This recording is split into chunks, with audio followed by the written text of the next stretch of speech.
morning, good morning, good morning, good morning. 5:25. I am out getting my morning stuff done. And I just wanted to do a quick snippet. I get in the car and I get all these thoughts. And I gotta just record it and revisit it later when I have more time to expound upon it. But anyway, that's for my personal benefit. Because I'm listening as I'm in motion, and I'm learning as I'm in motion. And how many of you know that God is constantly speaking? He speaks all the time, even if it's not like verbally. He's speaking in the stuff that he has already taught us. Like, it's so crazy because what was written in the written word in the Bible, life is constantly testifying to what was written in the Bible. And if you're listening, you're going to hear it. But a lot of times we're just moving, we're not paying attention, so we're missing things. But like, life is constantly speaking to us and teaching us things. And one of the things that I know hinders a lot of people, and I'm sure I have wrestled with it too, is procrastination. And a lot of times we procrastinate on things. We put things off that we know we should be doing, and we'll put it off for whatever reason. And I'm not talking about sometimes you have seasons in your life where you're not really too active, you're not really doing a whole lot of stuff. I know there was a time, a huge chunk of time in my last season where I was just sitting with God, and I couldn't do anything. I wanted to do stuff, but there was like a period of learning. So I needed to sit with him so I could learn certain things. The things that I wanted to do, I couldn't even do, because it needed to be done a certain way, the correct way. And if I had done it at the moment when I wanted to do it, it would not have been set up correctly. So with that being said, I had to sit down and wait it out and learn the things that he wanted me to learn before I could proceed. So I'm not talking about those spaces of time that you're on the sidelines kind of sitting with God and learning and listening, and he's growing and maturing you for certain things in certain areas. That's not what I'm talking about. I'm talking about when he has kind of given you the green light, so to speak. He's allowed you to start moving again, and he's moving you into your purpose. A lot of times people will sit with God because they don't really know exactly their purpose. So it's a time that you need to spend with him. But if you're not aware of that, you're just kind of going through life and not getting, things done that you need to get done. So when it comes time for you to make moves, you're just making random moves. And those moves are not really going to yield much result because you're kind of out of purpose, you're out of time. And there's so many reasons to sit with God, but that's a whole nother story. I'm going to have to expound upon that later, but I did want to just record it so I can remember, because like I said, I be having all these thoughts. But anyway, back to procrastination. You put stuff off. I'm gonna get to it. And for whatever reason, there's many reasons for procrastination, and I'm not saying those reasons are not valid. Some of them are, but it's like you really have to kind of push past those reasons sometimes and say, you know what, like for instance, let me give you an example. Oh, that's really cute. Yeah, it was really cute. I know that I got a whole heap of stuff to do right now. I just got a lot of projects that I'm trying to work on. And I know if I don't get up at this time, my day is just going to drag. So I just have to train myself. And it's not even like I'm having to do all the work, because technically it's really God doing the training. I just had to be obedient to that training and just start waking up early. That is the major part of the battle, is just to wake up early. And for some reason, we just kind of, we allow the morning to slip past us. And there's so much that you can get done in the wee hours of the morning if you don't let that time slip past. 3 o'clock, 4 o'clock, 5 o'clock. I know that sounds really early, but it's only really early if you don't go to bed at a decent time. Because really, when it's all said and done, if you're going to bed at a decent time, getting up at 3, 4, 5 in the morning is not really that difficult. And that's when you can get, most people don't have to be at work until 8 or 9. So it's like at 3, 4, and 5, you got a lot of time to get stuff done. If you would just get up, But some people, that's just not what they want to do. But it's something that you can train yourself to appreciate.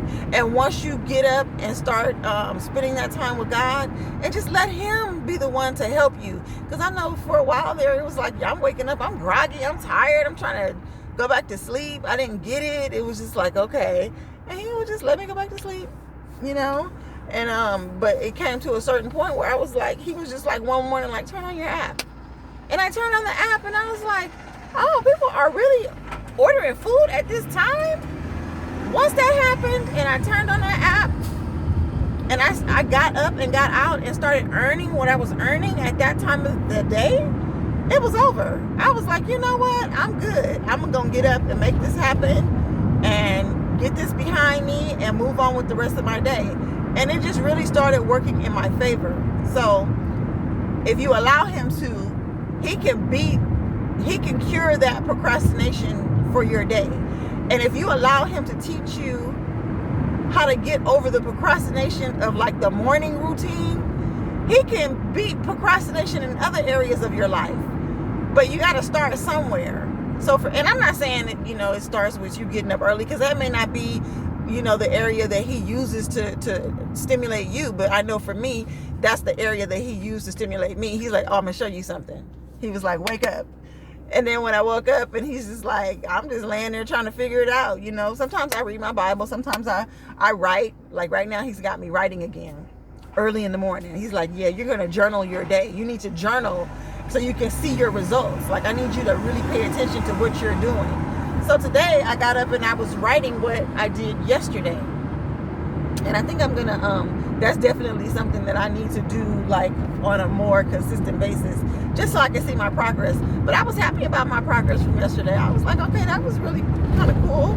And he's like, yeah, I know. So once you see those results, it's going to inspire you to get up with him the next day. Like today I woke up and I did my writing, but because I got good results yesterday, even though I hadn't written it, today I got those good results. I knew I did good, but I wasn't sure how well until today, when he had me get up and actually write it out.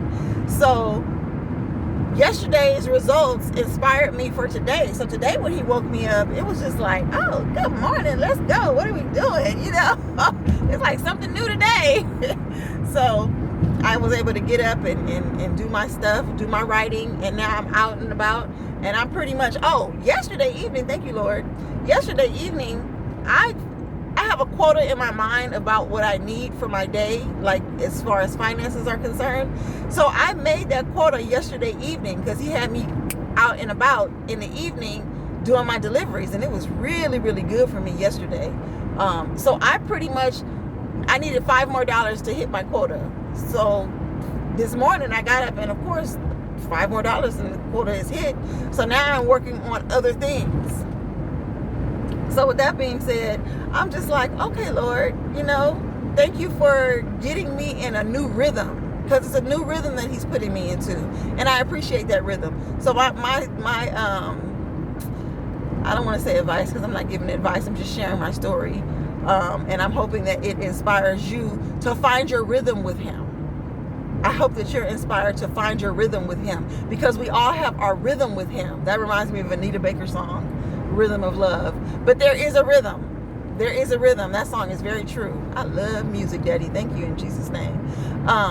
There is a rhythm. And if you find your rhythm, man, I'm telling you, that is where your success lies. It's in your rhythm, your routine. So let the Lord show you your rhythm, because I got my rhythm now, and I'm just like, okay, I'm getting good results, Lord. Thank you. And the faster I get myself together, literally, I kid you not, this is true. Ask any successful person. The faster I get myself together, the faster I can help someone else do the same. But I cannot stop you from drowning if I'm drowning. So with that being said, let God show you your rhythm so that he can deliver you into your success, and then you can help someone else along the way. And that was it. So I probably will take the time to write about this later, but I did want to record it because procrastination is definitely something that I think we all kind of struggle with from time to time. Some more so than others, and especially right now with COVID, everything is topsy-turvy, everything is turned upside down. So we're all just kind of like out of our rhythm, and that's life. But especially right now in this crazy season. So it's like, you know what?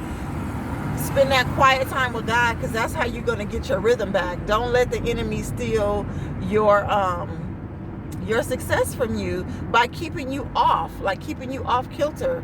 So anyway, that was that. I love you guys, and I'm very happy about what's happening in my situation, and I'm hoping that you guys are finding success in yours, and that you are able to help someone else, because that's ultimately the goal. The goal is not just about us being successful, it's about helping somebody else find their rhythm.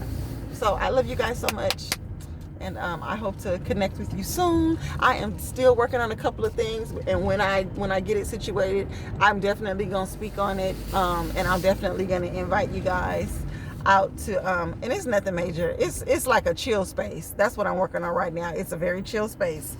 I ain't into that, Hold on one second. Hi, what can we get for you? Hi, I'm here to pick up an order. Yeah, just come to the window. Okay, awesome, thank you. It's a chill space. I'm not, trying to make no big old power moves or nothing, but I am trying to create a space where I can just chill and relax and fellowship and spend time with my folks. So with that being said, I'm working on that right now, and hopefully I will have some good results. I had a space before, but that was my first time. That was my first time having a commercial space, and I kind of underestimated some things. So now when I do it again, it's like, okay, I kind of have that knowledge of that experience, and I kind of know what I need to do. I was depending a little bit too much on other people, my kids, to help me with the space, and they just weren't ready. And I needed to see that, God is like, oh, you got to do a little work on them. But this space is really, it's so much. I'm going to talk about that at a later time. But that's what I'm working on right now, just acquiring another space so that, we have somewhere nice to kind of fellowship and hang out and share information and break bread with one another. And, that's that. But I'll definitely keep you guys filled in on those details in the near future. Okay. So I hope you guys have a great day. Bye.